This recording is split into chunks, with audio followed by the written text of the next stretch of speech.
कलीसिया के नाम है पवित्र आत्मा मिनिस्ट्री, और इस कलीसिया को चलाने वाला पवित्र परमेश्वर है।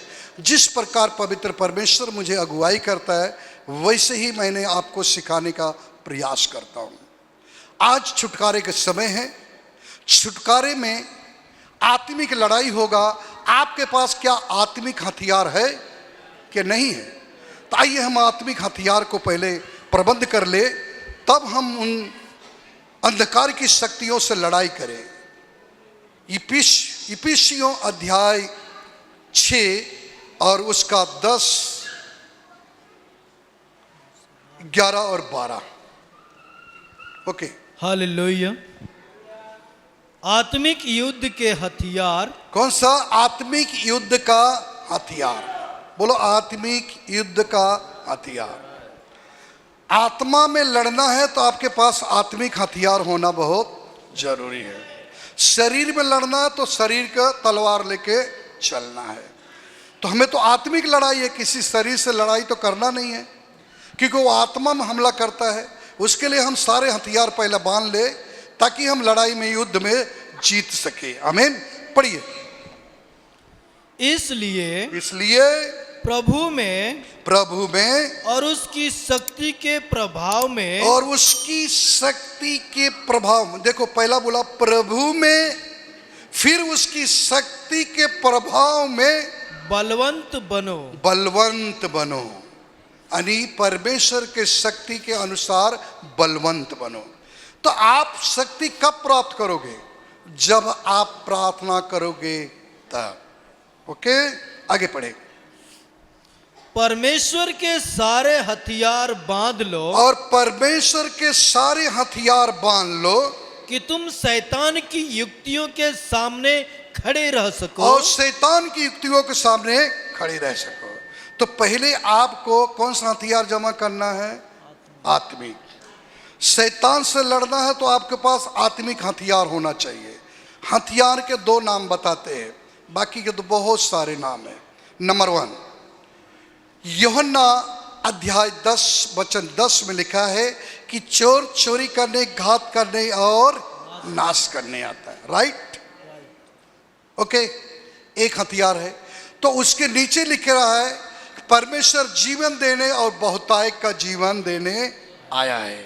तो उसे जवाब दो, तू चोर है, चोरी करने, घात करने, नाश करने आया, मेरे घर में झगड़ा लगाने, उत्पात करने आया, मारपीट कराने आया, पति पत्नी से लड़ाने आया, बेटा बेटी से लड़ाने आया, बहू बेटी से लड़ाने आया।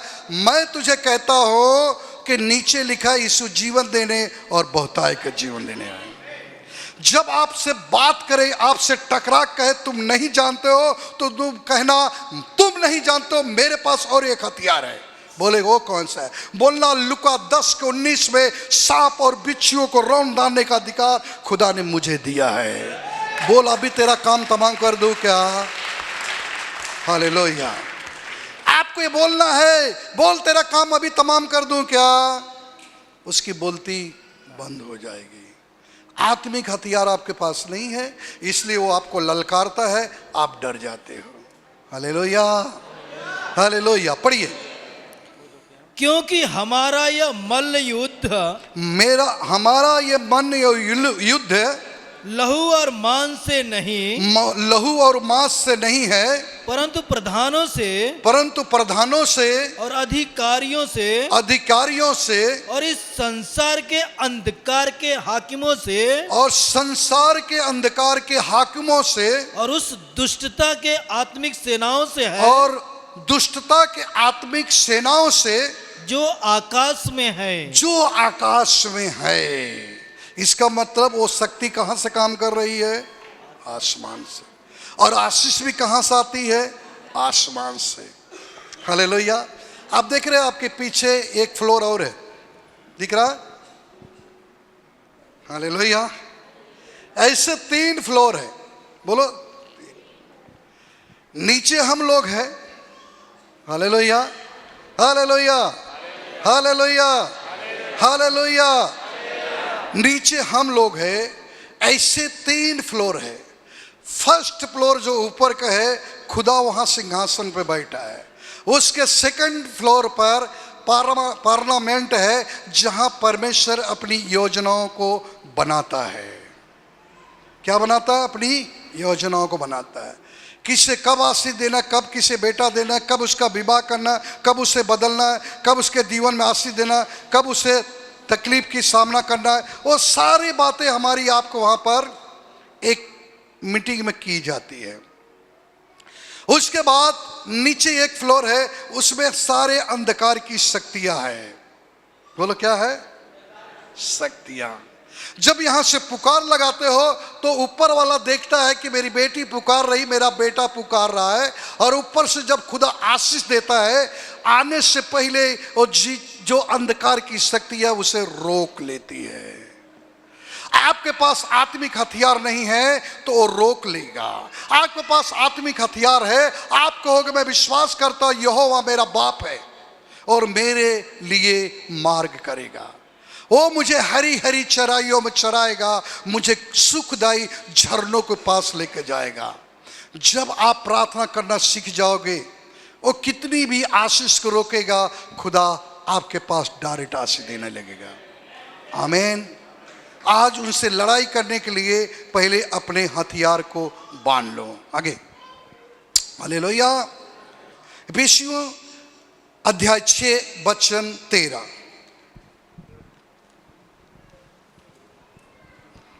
इसलिए परमेश्वर के सारे हथियार बांध लो। परमेश्वर के सारे हथियार बांध लो कि तुम बुरे दिनों में कब उसको इस्तेमाल करना है? बुरे दिनों में। अच्छा ये बताइए, घर में किसी घर में देखे होगा बंदूक होगा, कोई चाकू भी अच्छा रखा होगा, रखा है कि नहीं? गांव में अगर हो तो बड़ी बड़ी लाठी तेल लगा के रखी जाती है। कितने लोग को गांव में है? हाँ देखो, लाठी रखे हैं गांव में अभी भी। अच्छा, उस लाठी को कब निकालते हो? जब समय बुरा आता है, बवाल होता है। हाँ देखो, ये बोलते हैं जब बवाल होता है तो उससे तेल लगाई हुई लाठी को क्या करते हैं? निकाल लिया जाता है। हथियार बांध के जमा करो, लेकिन जब बुरा समय आए तो उसे निकाल लो। क्या करो? निकाल लो। और शैतान का ललकार के कहो मेरे पास ये हथियार है। हालेलुया। कितने लोग चर्च समझ रहे हैं मेरी बात? हथियार जमा करना का बुरे समय के लिए, लेकिन जब आपके पास हथियार नहीं है, आत्मिक लड़ाई आप नहीं लड़ पाओगे। आपके पास वचन होना चाहिए। आप वचन से शैतान को जवाब देना चाहिए। जब आपके पास वचन होगा तब शैतान को जवाब देगा। देखो जवाब कैसा दिया जाता है। शैतान आके कहा मैं जान रहा हूं तुम्हें भूख लगी है, पत्थर लेकर टुक टुक क्यों कर रहे? बोल दो इसको रोटी हो जाए, बोल दो इसे रोटी हो जाए। खुदा ने उसे उत्तर दिया। आपको भी उत्तर देना आना चाहिए। मनुष्य रोटी से नहीं परंतु वचन से जीवित रहेंगे। शैतान बोलेगा अरे बाप रे, इतना ज्यादा टाइट है तुम लोग। हालेलुया। आगे गया और लालच दिखाया। बहुत से बहनाएं लालच में फंस जाती हैं, कुछ लोग भाई लोग भी फंस जाते हैं। इसके लिए मैं थोड़ा सा बीच में बोला था, मैं क्षमा चाहता हूं। वो क्या दिखाएगा? लालच। क्या दिखाएगा? जोर से बोलो। लालच। तो लालच दिखाएगा, धन दौलत पैसा कौड़ी बंगला, और वो कहेगा मुझे झुक के प्रणाम कर ले, ये सब मैं तुझे दे दूंगा। तो आपका कैसा उत्तर देना? अरे कमबख्त, तू नहीं जानता है जो आकाश को बना, जो पृथ्वी को बना, वो मेरा बाप है। वो मुझे सब कुछ देगा, मैं तुझे क्यों झुकूं? केवल झुकूंगा तो उसके सामने। आमीन। हालेलुया। ये आपके पास वचन होना चाहिए।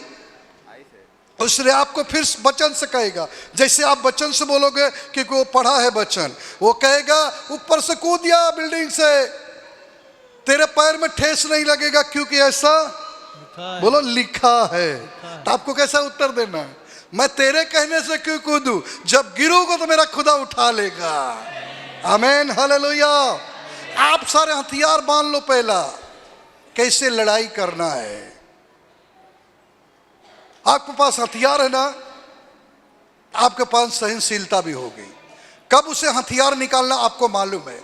आप देखो, पति का मजाज गरम है, समझ जाओ इनको कोई और इस्तेमाल कर रहा, और जैसे ही बड़ी बड़ी आंख निकाले, आप बोल जाए कोई बात नहीं, आपके लिए कॉफी बनाऊं, लेकिन बड़ा कठिन होता है इस टाइम कॉफी बनाना।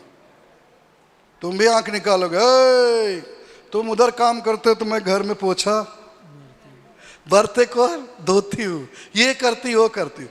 लेकिन अगर आपके पास हथियार है, आप जान जाओगे आज इनके ऊपर वो इस्तेमाल करना चाहता है किसी बात के अनुसार, तभी सीधा बोलो। हम जान रहे आप डिस्टर्ब हो, मेरे को लगता है आज गाड़ी चलाने में या ड्यूटी पे जाने में या ट्रेन में सफ़र करने में या बाइक से जाने में या कार में, आज तो आपका मूड कुछ डिस्टर्ब है। 1 मिनट रुकिए, 1 मिनट, अब भी मैं ठीक करती हूँ। कॉफ़ी चाहिए कि चाय? अदरक थोड़ा कड़क बनाऊं, गला भी साफ हो जाएगा, मूड भी। फिर वो कालिया बोलेगा लगता मेरे दाल गलने वाली। हालेलुया। पहले ये हथियार मान लो, ये समझ लो आपको कैसी लड़ाई लड़ना है, तब आप कामयाब होगे। Hallelujah, hallelujah. कामयाब होगे। लड़ाई लड़ने के लिए आपके पास हथियार होना बहुत जरूरी है। हथियार नहीं, आप लड़ाई नहीं लड़ोगे। ये हथियार है। अगर आप बाइबल पढ़ोगे तब तो हथियार रहेगा, आप बाइबल के करीब जाओगे तब तो हथियार रहेगा, आप प्रार्थना करोगे तब हथियार बनोगे। आप सोकर उठ के चलो रे ड्यूटी पे जाना लेट हो रहा है, अरे थोड़ा प्रार्थना, अरे प्रार्थना तुम्हारा काम है, मेरे को ड्यूटी पे जाना है। यही जवाब आता है ना। हालेलुया, बोलो यीशु मसीह की। आप इस बात को जानो, आपको चतुर बनना है। कैसा बनना है? चतुर। किसके जैसा? सांप के जैसा। अच्छा, ये बात तो आप बार बार सुने, सांप के जैसा, चतुर, कबूतर के जैसे बोले, कितने लोगों ने सुना? लेकिन आज मैं कुछ और सुनाऊंगा। पूछो क्या? हालेलुया। याद रखना अदन की बात का में जब गड़बड़ी हुई तभी तलवार निकालना चाहिए। गड़बड़ी हुई तब, जब वहां गड़बड़ी हुई, खुदावन यीशु आके कहा आदम आदम, तो क्या बोला? प्रभु मैं आपके सामने ही नहीं आ सकता, मैं नंगा हूं। बोला किसने कहा नंगा हूं? बाहर आओ। नहीं आऊंगा। तो अंदर से छुप कर पत्ता लपेट कर कहता प्रभु ये जो मुझे अदानी दिया ना, इसने फल खाई और मुझे भी खिला दी। प्रभु कहा कोई बात नहीं, दोनों गलती किया। डांटा किसको? ध्यान से सुनो, आपको चतुर बनाने के लिए आइडिया बता रहा हूं, समझ में आ रहा है? खुदा ने कहा देख तू जो बच्चे जन्मेगी, क्योंकि बच्चे जन्मने टाइम औरत को बड़ा कठिन होता है, वो तेरा बेटा जो पैदा होगा उसकी संतान तेरी उसकी एड़ी को डसेगा और इसकी संतान तेरे सर को कुचलेगा। अब यहां पर मेरा एक पूछने का मन बनता है कि आप बताइए चतुर कौन बना? कोई तो बोलो, कुछ तो बोलो। कुछ भी नहीं मालूम चतुर कौन बना। सवाल परमेश्वर ने जो प्रश्न दिया था शैतान और वो स्त्री के बीच में, उसमें चतुर कौन बना नहीं मालूम। लिखा है सांप के जैसा चतुर। थोड़ा टाइम पहले बताया सांप चतुर बना। क्यों? वो बोलता पति पत्नी में रोज भिड़ा के रखेंगे, रोज कुछ न कुछ अटका के रखेगा, झगड़ा होते रहे, बेटे में बहू में सब में लड़ाई रखेंगे, एक जगह होंगे, संतान उत्पन्न होगी, मेरे बच्चों को सर कुचलेंगे। इनको रोज लड़ाते रहो, किसी कारणवश झगड़े लगाते रहो और दोनों मुंह फुला के इधर से उधर हमेशा रहे, बार बार तलाक होते रहे, ब्याह करते रहे, बच्चे ना हो। चतुर कौन बना? बार बार सीखते हो सांप के जैसा चतुर। कोई बना क्या सांप के जैसा चतुर? अरे देखो ना पति का मूड खराब है ना, तो उससे तुरंत पूछो कॉफी पियोगे कि चाय, तब सांप के जैसा तुम चतुर हो जाओगे। देखो औरत का मूड एकदम खराब है तो मैं बोलता हूं, बुरा लगता है, मुझे बोलना अच्छा नहीं लगता है। घर में औरत अगर विरोध में आ गई ना, समझना हाथी बिगड़ गई। और आपकी खली बली है, चश्मा उतर जाएगा। और यही बात कही, या तो तू रहा या तो हाँ, हाथी बिगड़ गए, तो यही बात हुई। आपको देखना मूड खराब है और बहुत गुस्से में है। हाँ मैं समझ रहा हूं आप क्यों गुस्से में। हाँ हाँ बताओ क्या गुस्से में। कई दिन हुआ तुमको घुमाए नहीं, आज शाम को गोलगप्पा खिलाएंगे, आज ही शाम को हम घूमने जाएंगे। देखना मजाज ठीक हो जाएगा, झगड़ा खत्म हो जाएगा और सांप के जैसे चतुर हो जाओगे। हथियार बांधोगे तो चतुराई भी तो चाहिए। हालेलुया। कितने लोग को समझ में आ रहा है? समझ में आ रहा है तो इसे अपनाओ। आज महीना पहले जाके कहो कि ये मेरा घर है। क्या बोलो? हाँ हालेलुया। जब मेरा बोलोगे तो उनके बाप को भी बोलोगे मेरा ही बाप है, उनकी माँ को बोलोगे मेरा ही माँ है, तब वो तुम्हारे पक्ष में बोलेंगे हमेशा। आमीन हालेलुया। तो हथियार पहला बांधो और चतुर किसके जैसा बनो? सांप के जैसा। तो चतुराई आपके अंदर आएगी कैसा? जब पत्नी डंडा लेकर खड़ी है, आज तुम रहो या मैं रहो, रोज झगड़ा, मैं जीव उब गया, मैं अभी जा रहा हूं। अरे भाई कहीं मत जाओ, ये बच्चे कहाँ रहेंगे, तुम्हारे बगैर अनाथ हो जाएगा। तू ही तो मेरे घर की लक्ष्मी है, बगैर तुम्हारे घर नहीं चलेगा। आप है तो मैं हूं, तुम नहीं हो तो मैं नहीं हूं। तब बोली अच्छी बात है, ठीक है, शाम को हम लोग घूमने जाएंगे। मूड सही हो जाएगा, काम बन जाएगा, सांप के जैसा चतुर हो जाएगा। और वो शैतान कालिया कहेगा ये पास्टर है ना, पास्टरवा सबको सिखा दिया है और ये लोग लड़ते ही नहीं हैं। बोलो हालेलुया, हालेलुया। बोलो यीशु मसीह की। हाँ 3 बार वाला। और वो बोलेगा मैं जा रहा हूं।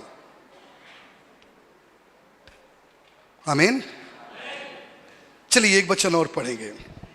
हाँ पढ़ लीजिए उसको, फिर से पढ़ना। इसलिए परमेश्वर के सारे हथियार बांध लो, इसलिए परमेश्वर के सारे हथियार बांध लो कि तुम बुरे दिनों में सामना कर और सको, बुरे दिनों में सामना कर सको और सब कुछ पूरा करके स्थिर रह सको। सब कुछ पूरा करके स्थिर रह सको। स्थिर व्यक्ति झगड़ा करता थोड़ी है। हालेलुया। दूसरी कुरिन्थियों अध्याय 6 और वचन 7 को पढ़ लीजिए जल्दी से।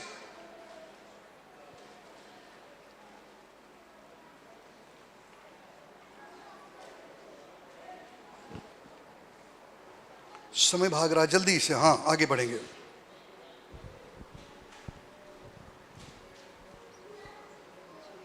सच्चे प्रेम से, सच्चे प्रेम से, सत्य के वचन से, सत्य के वचन से, परमेश्वर की सामर्थ्य से, परमेश्वर की सामर्थ्य से, धार्मिक के हथियार से, और धार्मिक हथियार से जो दाहिने बाएं हाथों में है, जो दाहिने बाएं हाथों में है। क्या क्या बांधना है? किससे किससे? सच्चे प्रेम से। बोलो एक बार सच्चे।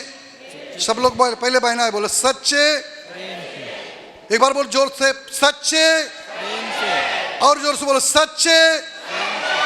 आप अपने पति से प्रेम करते हो कि नहीं? 3 बार बोले सच्चे प्रेम से। आपको प्रेम रहेगा तब सच्चाई मालूम पड़ेगा। समझ में आ रहा है मेरी बात? सच्चे प्रेम से। आगे पढ़ो।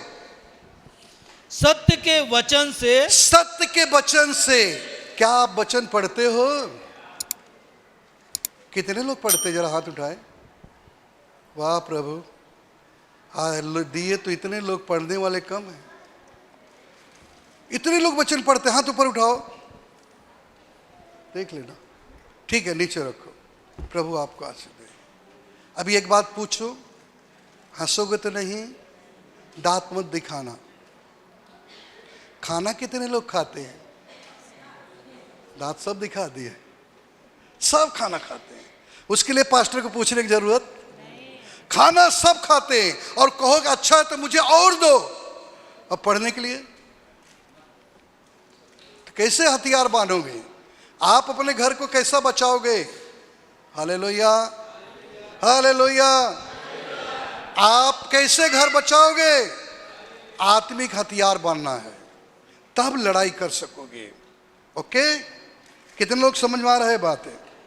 आमीन। दूसरी कुरिन्थियों अध्याय 4 वचन 2, जल्दी 4:2। परंतु हमने लज्जा के गुप्त कामों को त्याग दिया। परंतु हमने, सब लोग बोलो, हमने गुप्त कामों को, लज्जा के गुप्त कामों को त्याग दिया। अब उधर नहीं जाऊंगा। हालेलुया।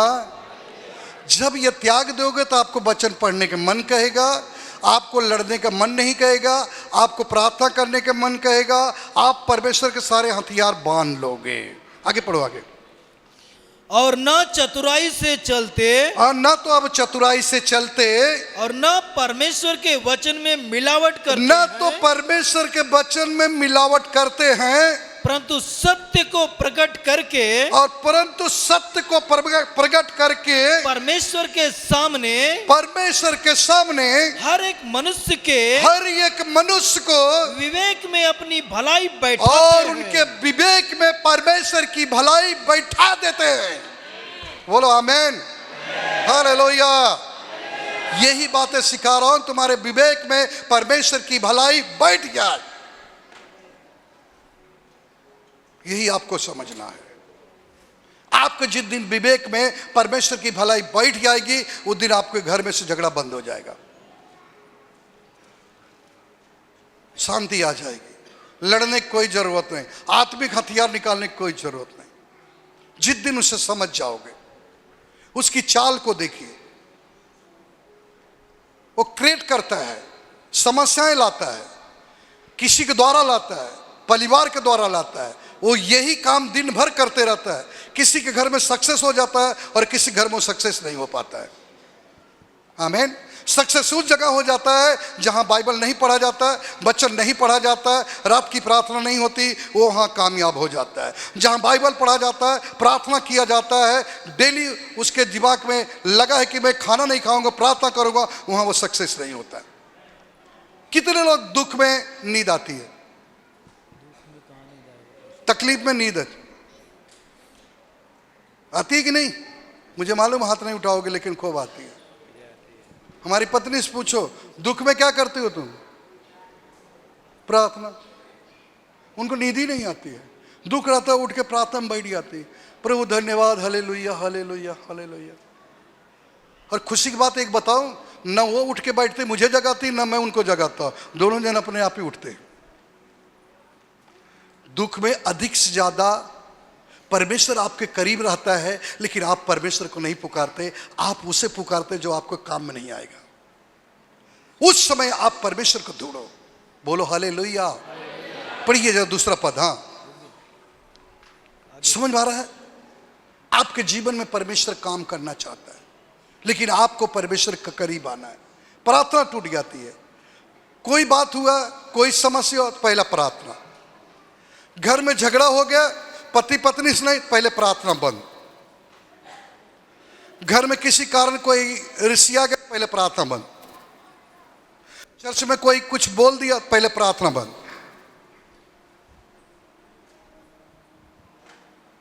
प्रार्थना नहीं बंद करना चाहिए। प्रार्थना बंद करने से क्या होगा? आपका जीवन खराब हो जाएगा। आप देखो, खाना बंद कर दो, रिसिया कर देखो क्या होता है। एक दिन स्टोरी हो गई, गुस्सा। बोलो गुस्सा। सही बोलना, झूठ मत बोलना। कितने लोगों को गुस्सा आती है? हाथ ऊपर करो, बहनाएं भाई सब लोग। वाह, प्रभु आशीष दे। गुस्सा, बोलो गुस्सा। हाँ। एक दिन गुस्सा आ गया, किसको? पूछो किसको, जल्दी देखो, किस बोलो, किसको गुस्सा आ गया? लेकिन किसको? मैं बताता हूं किसको गुस्सा है। हाथ और पैर, दिमाग, ये सबको गुस्सा आ गया। गुस्सा आया इसलिए, बोलता पैर कहता मैं चल चल के जाता हूं, हाथ कहता मैं काम करता हूं, आँख कहता मैं देखता हूँ, मुंह कहता मैं बोलता हूँ, और पेट कहता मैं खाता हूँ। और सबको गुस्सा इसलिए आया कि सब लोग मिलकर खाली खाते हैं। तो सब लोग ने ठान लिया कि मैं अपना काम नहीं करूंगा। पैर कहा मैं काम पे नहीं जाऊंगा, हाथ ने कहा मैं काम नहीं करूंगा, आंख ने कहा मैं देखूंगा नहीं, मुंह ने कहा मैं खाऊंगा नहीं। अब को पता चलेगा, इनकी नानी याद करवा दूंगा मैं। अब पता चलेगा नानी किसका याद होगी। 1 दिन हुआ, 2 दिन हुआ, 3 दिन हुआ, 4 दिन हुआ, 5 दिन हुआ, 6 दिन हुआ, 7 दिन हुआ। और भाई मेरे बहनाए, 7वां दिन पैर राम हिले लागे, हाथ राम कांपे लागे, आंख राम अंदर जाए लागे। समझ में आया कौन कौन कांप रहा है? जिसने कहा मैं जाऊंगा नहीं, वो पहले ही कांपे लाग। समझ में आया? हाथ ने कहा काम नहीं करूंगा, ऐसा हिलने लगा। आंख ने कहा मैं नहीं देखूंगा, खुद ही अंदर चली गई ऐसे। और मुंह कहा नहीं बोलूंगा, तो कहा पेट कहा मजा आ रहा है, बोला हाँ। बोले कल सब अपने अपनी ड्यूटी पे लग जाओ।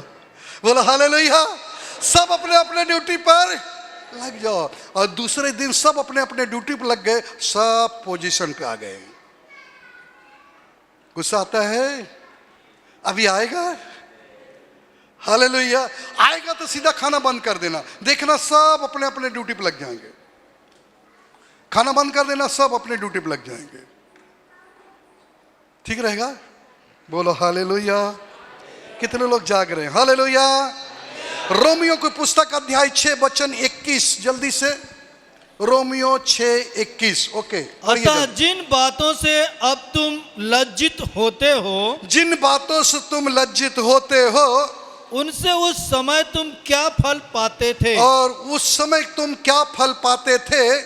क्योंकि उनका अंत तो मृत्यु है। और उनका अंत तो मृत्यु है। उनका अंत क्या है? Hallelujah, hallelujah. समय बहुत भाग रहा, छुटकारे की प्रार्थना। Hallelujah, hallelujah. उसका अंत क्या है? मृत्यु। समझ में आ रहा? जल्दी से एक वचन और पढ़ ले। 1 कुरिन्थियों अध्याय 4 वचन 5। इसलिए जब तक प्रभु न आए, इसलिए जब तक प्रभु न आए, समय से पहले किसी बात का न्याय न करो। समय से पहले किसी बात के न्याय न करो। लेकिन आजकल न्यायाधीश बहुत है। न्यायाधीश फ्री में एडवाइस देते हैं। अब तुम्हारा क्या होगा, अब कैसा चलेगा, अब ये होने वाला है, अब ऐसा होगा, तुम्हारा अंत हो जाएगा। तुम कौन होते हैं न्याय करने वाले? समय से पहले किसी की न्याय। और इसीलिए बाइबल में लिखा अंत तक धीरज रखना और समय से पहले किसी की न्याय नहीं करना। किसी की न्याय नहीं करना। हम कौन होते किसी की न्याय करने वाले? हम क्यों आपके न्याय करें? हम आपको सिखाएंगे, हम आपको समझाएंगे, हम प्रभु के गुण बातें आपके जीवन में प्रकट करेंगे। यही काम मेरा है। मैं न्याय नहीं कर सकता कि तुम्हारा अंत क्या होगा। बोलो हालेलुया, हालेलुया। हाँ, वही अंधकार की छिपी बातों, वही अंधकार के छिपी बातों को ज्योति में दिखाएगा। वही अंधकार के छिपी हुई बातों को ज्योति में लाकर दिखाएगा। और मनो के अभिप्रायों को, अभिप्रायों को प्रकट करेगा। और तब परमेश्वर की ओर से हर एक की प्रशंसा होगी। तब परमेश्वर की ओर से हर एक की प्रशंसा होगी। पहले आत्मिक हथियार जमा कर लो। Hallelujah, hallelujah. आप चाहते हो परमेश्वर की ओर से आपकी प्रशंसा हो? कितने लोग चाहते? बहना हाथ उठाए पहले। भाई लोग, कितने लोग चाहते हैं परमेश्वर की ओर से प्रसन्नता हो? तो आप आज जाकर कहना ये घर मेरा। आज कहना तुम्हारा ही घर है, हम भी तुम्हारे हैं, सब कुछ आपका है। हालेलुया। जब घर में शांतियां बनी रहेगी, परमेश्वर की ओर से आपकी महिमा होगी। लोग देखकर कहेंगे सचमुच यहोवा का कहलाता है। आपको देखकर वो समझ जाना चाहिए। हालेलुया। मैं विश्वास करिए, जब मैं पंजाब में प्रार्थना कर रहे थे, कई पास्टर गुप्त रोटी में आके बैठ के प्रचार सुन रहे थे, और सुनने के बाद वो आकर मुझसे हाथ मिला के कहे, अगली बार आना पास्टर दी, प्लीज हमारे इधर भी प्रचार करना। वो जानना चाहिए कि वाकई में परमेश्वर इसके साथ चलता है। आपकी नम्रता आप मत बताओ, आपकी नम्रता दूसरों ने कहना चाहिए। आपकी गुण बातें उनके अंदर, दूसरे के अंदर प्रकट करो। Hallelujah, hallelujah. बोलो यीशु मसीह की, बोलो उद्धारकर्ता परमेश्वर की। कितने लोग आज आत्मिक हथियार बांधने के लिए तैयार हुए? हाँ, हथियार रखो, बुरे समय पर उसको काम में लाओ। हालेलुया।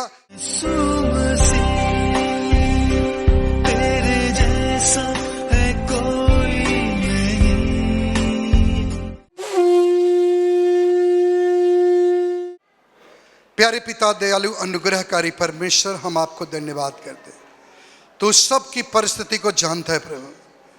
जो ऑनलाइन ऑफलाइन में देख रहे हैं प्रभु, उन्हें तो देख रहा, उनकी मदद कर रहे प्रभु। उनके जीवन से क्लेश दूर हो जाए, उनके घर से गरीबी दूर हो जाए, यीशु के नाम में दूर हो जाए, यीशु के नाम में वो चंगे हो जाए, यीशु के नाम में छुटकारा मिल जाए। यीशु के नाम से कैंसर को कैंसिल करता हूं। यीशु के नाम से डायबिटीज इसी वक्त निकल जाए। यीशु मसीह की सामर्थी नाम से कमर का दर्द निकल जाए। यीशु मसीह के नाम से उनके घुटने का दर्द निकल जाए। जो किडनियां फेल है इसी वक्त काम करने लगे यीशु की सामर्थी नाम में। और उनकी शरीर से फोड़ी फुंसी इसी वक्त यीशु के नाम से निकल जाए। और पवित्र आत्मा छू ले और ब्लेस करे यीशु के नाम में। आमीन।